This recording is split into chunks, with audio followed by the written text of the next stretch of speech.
మనకి పాతకాలం నాటి ఒక స్పెషల్ వంటకం మనకి ఈ రోజు అయితే అత్తయ్య నేర్పించిపోతుంది. అదేంటో అత్తయ్య చెప్తుంది. ఏంటో చెప్పత్త? పనస పొట్టు కూర. పనస పొట్టు కూర. ఈ పనస పొట్టుని మనం ఎలా పొట్టు చేసుకోవాలంటే పనసకాయ తెచ్చుకొని ఎలా పొట్టు చేసుకోవాలన్నది ఇప్పుడైతే మీకు క్లిప్పింగ్ వేస్తాను. దానికన్నా ముందు ఏంటంటే మనకి పనసకాయ పొట్టు అనేది మనకి బయట మార్కెట్ లో దొరుకుతుంది. దొరకని వాళ్ళ కోసం మేము ఈ ప్రాసెస్ అనేది పెట్టామన్నమాట. సిటీస్ లో అయితే దొరుకుతుంది, మాకు ఇక్కడ విలేజెస్ లో దొరకదు. అటు తూర్పు గోదావరి జిల్లాలో మళ్ళీ దొరుకుతుంది అనమాట. మాకు ఇటు సైడ్ దొరకదు, అందుకని మేమైతే చేసుకున్నాము. మాలా ఎవరైనా చేసుకోవాలనుకుంటే మీరు కూడా ఇలాగే చక్కగా లేత పనసకాయ తెచ్చుకొని చేసుకోండి. అయితే మన వీడియోని చాలా బ్యూటిఫుల్ గా ఉంటుంది, చక్కగా మంచి రెసిపీ అనమాట. లాస్ట్ వరకు స్కిప్ చేయకుండా చూసి ఇదే కనుక ఫస్ట్ టైం మన ఛానల్ ని చూసినట్టయితే సబ్స్క్రైబ్ చేసుకుని మన వీడియోస్ కి ఒక్క లైక్ చేయండి. ముందు ఇలా ముచ్చుకు కోసేసుకోవాలండి. ముచ్చుకు కోసేసుకుంటే ఏంటంటే పాలకి అన్ని కారిపోతాయి అనమాట. అప్పుడు చేతికి నూనె పసుపు రాసుకొని ఇలా రాత్రి చూస్తారండి. ఈ బంక కానీ అంటుకుందంటే వదలదు అనమాట.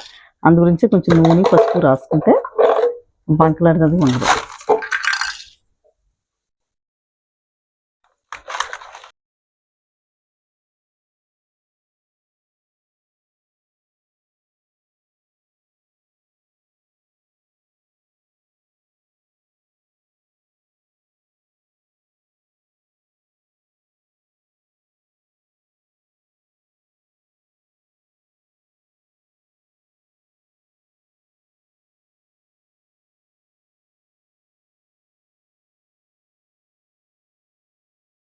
ఈ రోజు పనస పొట్టు కూర ఉండడానికి అయితే ఇక్కడ పాపం మా అత్తయ్య కష్టపడి పనస ఎంత బాగు చేస్తాను.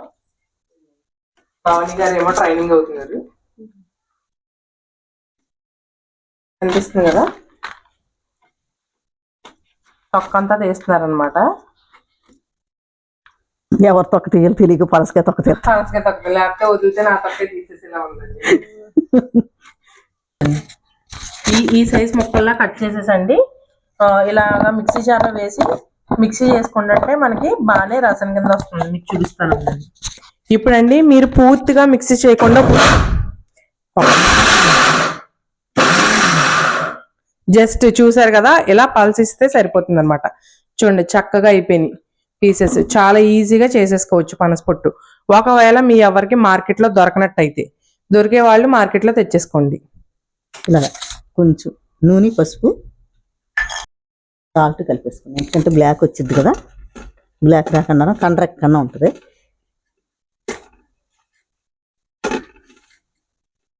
అంతా అయిన తర్వాత శుభ్రంగా కడిగేద్దాం.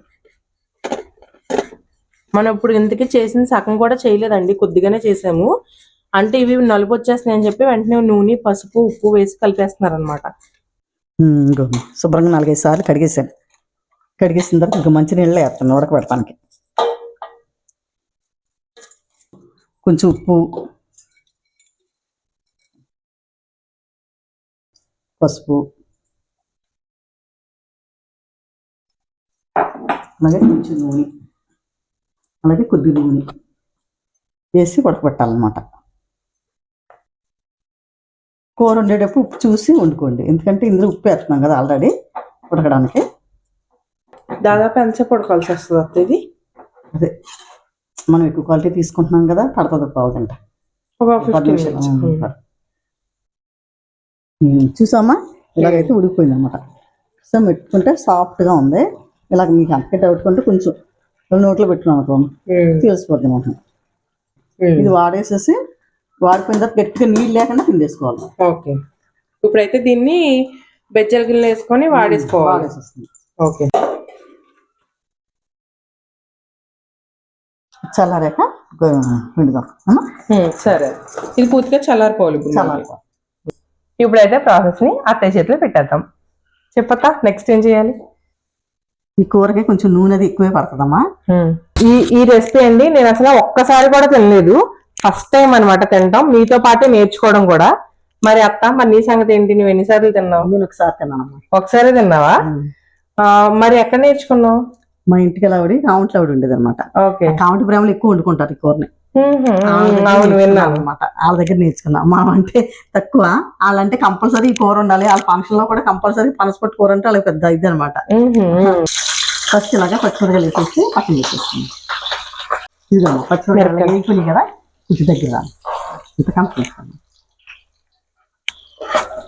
ఇలా కొంచెం వేపేసి పక్కన పెట్టేసుకుంటే ఈ లాస్ట్ వేస్తాం పల్లీలు ఇంకా జీడిపప్పు కూడా వేసుకుంటే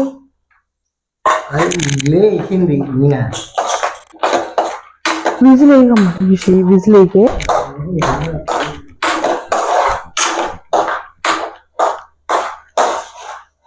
తీసి పడతాయి తీసి పల్లీలు తిన్నట్టు ఉంటుంది పర్లేదు బాగుంటుంది ఇవి కూడా వేగిపోయి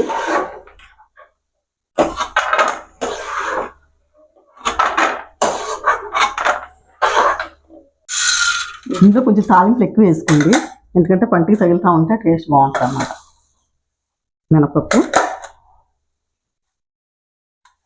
కొంచెం ఆవాలు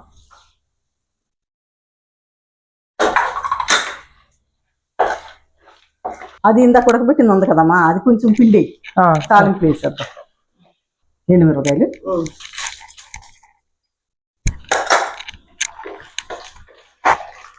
కొంచెం కరివేపాకు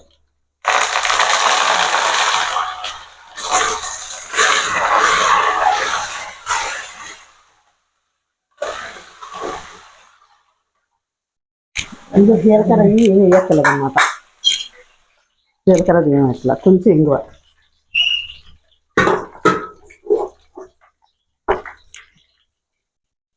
అల్లం అమ్మ కొంచెం అల్లం కూడా వేసుకుంటే బాగుంటుంది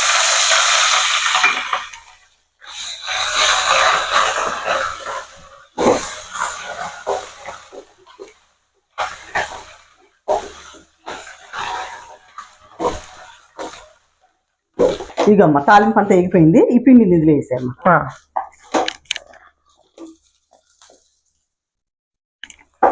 ఇలా తడి లేకుండా పిండుకోవాలన్నమాట అండి తడి ఉండొకటే ఉండదు ఇలా పొడి పొడిగా ఉంటేనే బాగుంటుంది అన్నమాట ఇప్పుడు సీజన్ కదా ఇప్పుడే వస్తాయి చిన్న చిన్న కాయలు ఇంకా మళ్ళీ కొంచెం అంటే నెల పోతే ముద్రపోతాయి అన్నమాట కాయలు ఇప్పుడు ఈ లేత టైంలోనే మనం తెచ్చుకుని ఇలా కూరలు గట్ట వండుకోవాలంటే ఈ టైంలోనే వండాలన్నమాట పలవాలు చేసుకోవాలన్నా కర్రీలు చేసుకోవాలన్నా ఈ టైంలోనే చేసుకోవాలి ఇది ఇలా బాగా వేయించుకోవడం అంటే బాగా దగ్గరగా ఉండి బాగా ఏగాలన్నమాట సువాసన వస్తుంది సువాసన వచ్చేదాకా వేపుకుంటే టేస్ట్ బాగుంటుంది అన్నమాట అప్పుడు మనం చింతపండు బాగా మగ్గిపోయిన తర్వాత వేగిపోయిన తర్వాత అప్పుడు కొంచెం చింతపండు పెడితే పుల్ల పుల్లగా మన పులిహోర తిన్నట్టు ఉంటుంది అనమాట అన్నంలో కలుపుకుంటుంటే పులిహోర టేస్ట్ వచ్చినట్టు ఉంటుంది లాస్ట్ లో కూర అంతా చల్లారిపోయాక ఆవపిండి వేయాలి ఇష్టమైన వాళ్ళు వేసుకోవచ్చు లేకపోతే లేదు కాకపోతే ఆవ పెట్టింది బాగుంటుంది అనమాట టేస్ట్ బాగుంటుంది అయ్యేలోపు చింతపండు చక్కగా పిసుక్కొని కొంచెం మీరు పులుపు ఎక్కువ తింటే కొంచెం వేసుకోండి పులుపు తక్కువ తినే వాళ్ళతో కొద్దిగా వేసుకోండి అది మన ఇష్టాన్ని బట్టి ఉంటుంది ఇంకా అంతనే ఏముండదు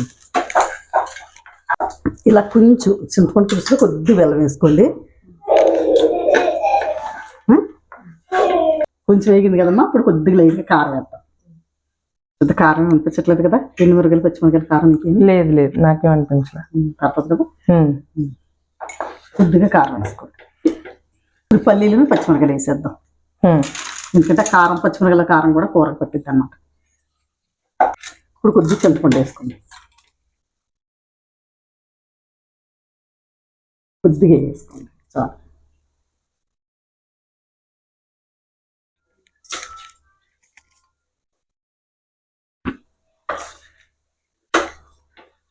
ఇంకా చూసామా ఇలా వేగిపోయింది కదా ఇంకా కట్టేద్దాం కూర చల్లారాక ఆవ పెడదాం అన్నమాట ఆవపిండి వేద్దాం ఆవపిండి చల్లారాక వేసుకుని అలా ఉంచి అది వేయగానే కూడా తినకూడదు అనమాట ఒక గంట ఆగిన తర్వాత తిన్నారనుకో ఆ చేదది ఉండదు అనమాట తినగానే వేయగానే తిన్నా చేదుగా ఉంటుంది ఒక గంట పడితే ఆ పులుపుకి ఆవపిండి అన్ని పీల్చుకొని టేస్ట్ బాగుంటుంది అనమాట మామూలుగా అంటే పొద్దున్న వండుకొని రాత్రి అలా తింటే ఇబ్బంది లేదు ఒకవేళ మనం వండుకోగానే తిన్నామంటే వేడి కాకుండా చల్లారే ఆవపిండి వేసాక కూడా ఒక గంట ఆగాగే తినాలి అదే చిన్నప్పుడు అనేవారు అనమాట రాత్రి వండారు మా మమ్మీ వాళ్ళు అలా వండుకుంటే అవును అలా వండితే బాగుంటది కూర చల్లారిపోయిందమ్మా ఇప్పుడు ఆవపిండి వేస్తున్నాం కూరకి ఒక స్పూన్ వేస్తున్నాం చాలా తక్కువ ఎందుకంటే ఒకరికి ఆవపిండి ఘాటు ఎక్కువ ఇష్టపడే వాళ్ళు అయితే వేసుకోవచ్చు మనకైతే సరిపోద్ది